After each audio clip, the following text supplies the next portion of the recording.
Hello, everybody. It's been a little while, and this year has just been not the year for booktube for me. I still have a backlog of books that I need to wrap up of things that I've been reading this year. Those videos will be coming, but for now I have a very pressing matter to talk about, and that is the Nancy Drew Readathon that is happening this upcoming week when I'm filming this. So this video probably is going to be coming up really close to the start date of this readathon. And I needed to share my TBR with you guys, so that's what we're going to talk about today. I am so hyped about this readathon. I'm a massive Nancy Drew fan. I'm basically like a super fan of the video games. I love the Nancy Drew computer games. I collect Nancy Drew books. I have a little Nancy Drew corner in my apartment. They're comforting and wonderful, and I love, love, love Nancy Drew, everything about Nancy Drew.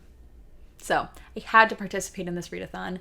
I'm very, very excited about it. This readathon also has so many prompts, and there's so much you can do with it. So this might be kind of a long video because I have a lot to go over. But basically this readathon is 2 weeks long because there are so many prompts and so much you can do, which I'm actually really excited about. So it's taking place September 27th through October 10th.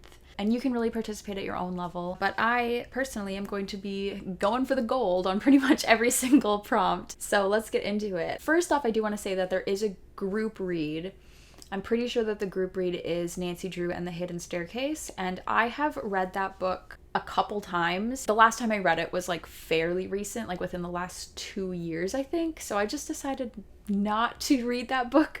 So I'm not participating in the group read, but I do plan to read 2 other Nancy Drew books. So I am going to get a Nancy Drew fix. But if you're interested, I do recommend joining the group read if you can or if you would like to. But anyway, let's get into the prompts. So how this readathon is set up is that there are 5 different cases that you can solve. So you can choose any number of mysteries, and there are a select number of prompts that you have to complete in order to solve that mystery. Me going all out with this readathon, I am going to try to solve every single mystery. So we have 5 cases, and each case has 3 prompts as well as a bonus Easter egg that is kind of an activity that you can do that's not related to reading. The cases are named after the video games, actually. In addition to all of the cases, there are also bonus achievements, and when you play the Nancy Drew computer games, there are achievements that you can get at the end that are completely optional, and that's basically what these are as well. I don't know if I'm going to try to get all the achievements, but we can talk about those at the end. I am doubling up on prompts, which is allowed. I don't think I would be able to do this if I couldn't, but I do plan to complete every single case.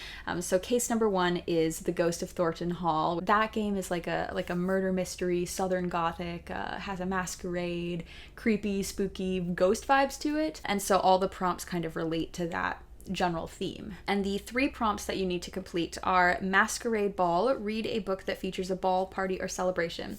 This was one of the most difficult prompts for me to find a book for, and I ended up going with a Nancy Drew book, actually. I was just looking at the random Nancy Drew books that I own that I haven't read yet, and I decided to go with Nancy Drew, The Wedding Day Mystery, and I figured a wedding functions as a party or celebration. I'm not positive if this is considered part of the original series or if it's a reboot, but it's number 136.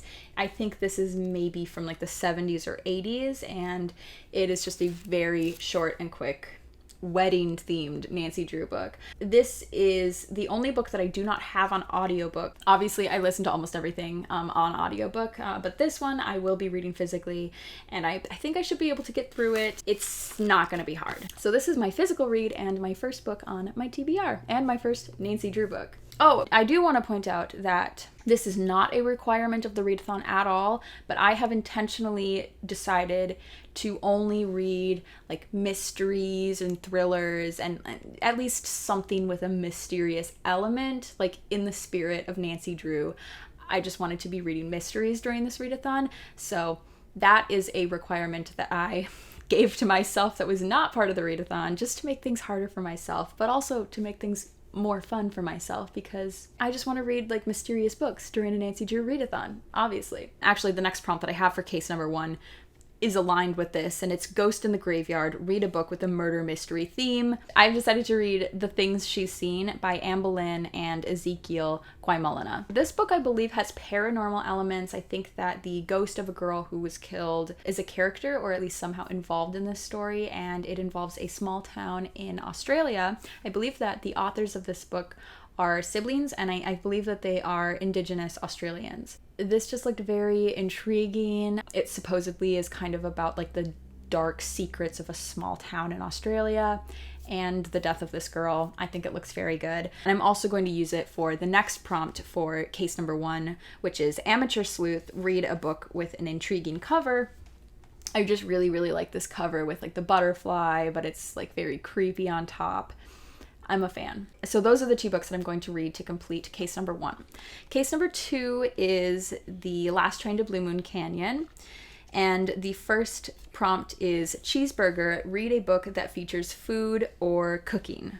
So for this one, I've decided to read The Dinner by Herman Koch. This is a book that is translated from Dutch. It is about these 2 couples and they meet over a dinner, and I think that the entire book takes place over this one meal that they have together. So I'm pretty sure like food is kind of woven throughout the whole thing, which is why I chose it for this prompt. So both of these couples have a teenage son. Something like horrific has happened, but you don't really know what. So I think kind of like everything unfolds between them, and there's, you know, like tensions are rising, and you learn like the whole like story of like what has happened with their sons. I was intrigued by this because I have seen the play God of Carnage, and that play has a really similar theme. It's about 2 couples coming together and like basically having a huge argument over their children. And I have to say, God of Carnage is like one of the most enjoyable nights of theater I've ever had. It's such a fantastic play. So this just gave me God of Carnage vibes, and I wanted to read it because of that.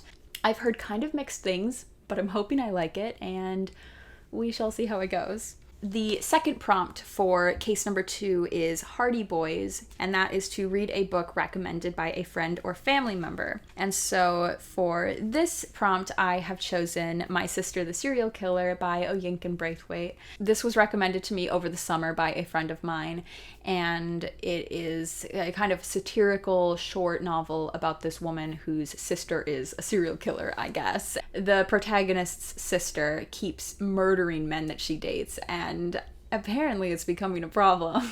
I've just heard endless amazing things about this book. It's high time I read it because it's been on my list for like a really long time. That was a completely accidental segue to the next prompt for case number 2, and that is check to read a book that you've been meaning to get to for a long time. My Sister the Serial Killer, I've been meaning to read this book pretty much since it came out. I was immediately intrigued, and it's been out for a while now. So yes, that is the book that I've been meaning to get to for a long time. Moving on to case number 3, it's Warnings at Waverly Academy. The first prompt is Black Cat, to read a book where the main character is an anti-hero or villain. So for this one, I've decided to go with Kill the Boy Band by Goldie Moldavsky. It follows these like teenagers who I'm pretty sure get like wrapped up in this boy band that they're a big fan of. They take their fandom like too seriously, and I think they end up like kidnapping one or more members of this boy band, and it becomes this like weird cat and mouse power play. I'm pretty sure that it's just meant to be very satirical, kind of like a satirical look at fandom in general and the dark-sided nature of it. So I would consider the protagonists, I believe that the protagonists are like the teenage girls who are the fans of this boy band, to be anti-heroes or like villains in the sense that like they end up doing like very horrific, like scary things. So I feel like that fits for this prompt. The second prompt for the third case is Secret Society, read a book with a school or boarding school or university setting. So for this one, I've decided to read Redemption Prep by Samuel Miller. Like the school is in the title, so definitely a school setting on this one. Basically, this follows a group of students at this elite prep school, and a student goes missing and everybody is a suspect. And it's kind of like a mystery thriller about these high school students trying to figure out what has happened to this missing girl and uncovering a bunch of like dark, shady things about their school. totally looks up my alley. YA mysteries that are set at boarding schools like always just hook me. I don't know why, but that's a specific combo that I always tend to pick up. And then the third and final prompt for the third case is Coco Kringle to read a comforting or cozy book. And for that one, I have chosen my other Nancy Drew book of the Readathon. We're sticking to the classic yellow hardbacks, and I'm going with number 7 in the series, The Clue in the Diary. And the reason I chose this one is just because this is one of the like original Nancy Drew books, and I have not read this yet to my knowledge. I mean, Nancy Drew books are just like the ultimate comfort read. They're so predictable and generic, but like in a way that I just fully enjoy. I just always love them. So this is just a classic Nancy Drew mystery. I don't really know what it's about. The premises of Nancy Drew books, like, they don't even like stick in my mind. It's just like Nancy's gonna solve a mystery in this book. That's all you need to know. That's all I need to know. So I'm gonna read this and enjoy it. And that is my comforting read. All right, moving on to case number 4, Message in a Haunted Mansion. The first prompt is Basement Seance. Read a book that features something paranormal like ghosts. So my choice for this one is The 10th Girl by Sarah Faring. This one actually also counts for the school setting. Let me just read like the beginning of the synopsis, because this is really all I had to read and it hooked me. We have a haunted Argentinian mansion, a family curse, and a twist you'll never see coming. And it takes place at this boarding school, I think. So we've got 2 boarding school books. I'm not mad about it. I'm pretty sure that the protagonist of this book is actually a teacher in the school, which I'm pretty excited about because I always read like YA books set at like fancy elite schools, but I haven't really seen a book from a teacher's perspective at one of these settings. And apparently this is just full of ghosts, and it takes place in Argentina, which I think is pretty cool. It just looks spooky and I'm excited about it. The next prompt for this case is Hidden Treasure, to read a book with gold or silver on the cover. And my choice for this one is also another like elite school book, I believe. I didn't really mean to do this, but it just happened. We have The Black Coats by Colleen Oakes. This has a very, very gold cover with silver details on it. So definitely a silver and gold cover. And this book is about like a secret society of girls who I believe are banding together in order to enact justice on men who have wronged them. I think this has the potential to be really good, so I am very much looking forward to it. And then the final prompt for the fourth case is It's Locked. Read a book that you know nothing about. And I really wanted to make sure that I know nothing about the book that I chose for this prompt. So what I ended up doing for this is I literally just looked under the like genre categories on my library's website, and I looked under YA mysteries because I figured any YA mystery would be easy enough for me to get through. And I just scrolled through the available options until I saw a cover that intrigued me, and the one that I have chosen is Made for You by Melissa Marr. So I cannot tell you what this is about because I'm obviously going into this book knowing absolutely nothing about it. It has like a cicada on the cover. It looks creepy. I know it's a mystery, but that's because I planned to only read mysteries for this readathon. So that's the only like rule I gave myself for choosing this book. So yeah, there you have it. And now that I'm thinking about it, there's a lot of books in this readathon with bugs on the cover. We have Made for You, and then The Things She's Seen has the butterfly on the cover. And I'm pretty sure that the cover of The Black Coats, that's also like half of a butterfly. So I don't know what's going on here. But there you go. Those are all the books I'm reading for case number 4. Now finally on to the 5th and final case. I do just have one book to cover all 3 prompts, and that's because there is an achievement that you can get for solving one case with only one book. So I am thinking a little bit ahead with the achievements, kind of tentatively hoping to get as many as I can. So the book that I have chosen for the final case, Ghost Dogs of Moon Lake, is Monstrous Beauty by Elizabeth Fama. So the 3 prompts that this covers are, number 1 is Glowing Eyes. Read a book that features monsters, witches, or something spooky. spooky. So this is a mermaid book. I think that counts as a creature, and literally the title of the book like has monstrous in it. So like the mermaids are, I think, scary in this book. It's about a mermaid who falls in love with a human, I think. So is this potentially a Little Mermaid retelling? I don't know, but it definitely is like a dark one if it is. I think that there's like multiple timelines in this and just like a lot of like creepy, dark things going on. So yes, book about monsters. Prompt number 2 is Lakeside Cabin. Read a book that has water or greenery on the cover. So obviously the cover of this book has a mermaid, and I'm pretty sure by default like she's underwater. You can't like really see the water, but like there's water on the cover because mermaids live underwater.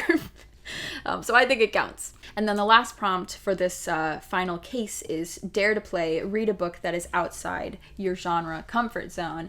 And I would say that fantasy is always outside of my genre comfort zone. I think you would categorize this as fantasy because it's about mermaids, so there you go. I am not a big fantasy reader.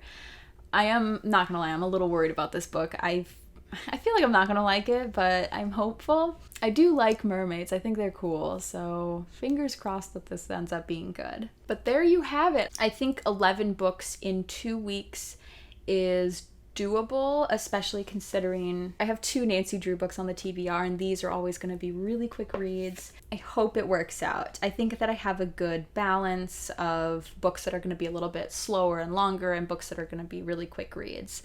Yeah, that's it. I do plan to vlog this readathon as of now, so that should be coming up. Probably we'll just do like one giant 2-week long vlog, and I will wrap up all of these books in that video, so it probably will be a long one, but I'm very hyped about it. I love Nancy Drew, so excited about this readathon. Please let me know if you're participating, and if you are just hearing about it now, consider joining in because it's 2 weeks and it's low pressure. You could just choose one case to solve, and you can do that with 3 prompts. It should work out. And if not, maybe just pick up a Nancy Drew book during this time. Why not? Nancy Drew books are great. Or if you're feeling very adventurous and you really want to just like listen to everything that I'm telling you to do right now, please consider picking up one of the Nancy Drew computer games because they are so much fun and I just want more people to play them. There's tons of different ways that you can participate in this readathon. Let me know your TBRs down below, or if you've read any of the books that I have listed here. And that is it. I will see you guys later. Thank you for watching. Bye.